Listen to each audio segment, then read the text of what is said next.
क्या आप जानते हैं कि एक ऐसा पावन व्रत है जिसे करने से संतान सुख की प्राप्ति होती है। संतान लंबी आयु व स्वस्थ जीवन पाती है और परिवार में सुख शांति बनी रहती है।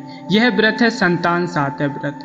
आज मैं आपको इसकी पूरी कथा सुनाने जा रहा हूँ, जो हर माता पिता को अवश्य सुननी चाहिए। बहुत समय पहले की बात है। एक नगर में एक साधु महात्मा रहते थे। वे बड़े ज्ञानी और परोपकारी थे। नगर के लोग उनसे आशीर्वाद लेने आते और जीवन की समस्याओं का समाधान पाते। नगर के लोग उनसे आशीर्वाद लेने आते और जीवन की समस्याओं का समाधान पाते।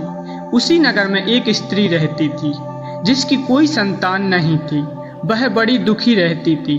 संतान की इच्छा में उसने कई देवी देवताओं की पूजा की, अनेक व्रत किए, लेकिन उसे सफलता न मिली। एक दिन वह रोते रोते महात्मा के पास पहुंची और बोली, हे गुरुदेव, मैंने बहुत पूजा पाठ किए हैं, लेकिन मुझे संतान सुख प्राप्त नहीं हुई।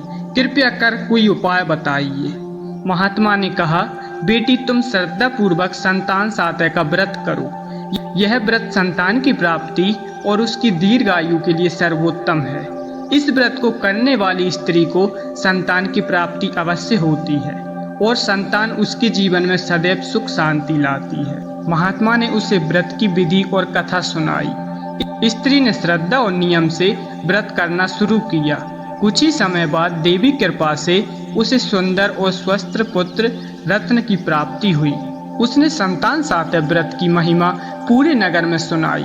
धीरे धीरे यह व्रत प्रचलित हो गया और सभी स्त्रियां संतान सुख तथा संतानों की रक्षा के लिए इसे करने लगी। कहा जाता है कि इस व्रत के प्रभाव से न केवल संतान की प्राप्ति होती है, बल्कि संतान जीवन भर माता पिता के साथ बनी रहती है और उनका सम्मान करती है। जो भी भक्त सच्चे मन से संतान सातय व्रत करता है, उसकी सभी मनोकामनाएं पूरी होती हैं। माता पिता को संतान सुख की प्राप्ति होती है और संतान जीवन भर उनका साथ निभाती है। यही है संतान सातय व्रत की अद्भुत कथा।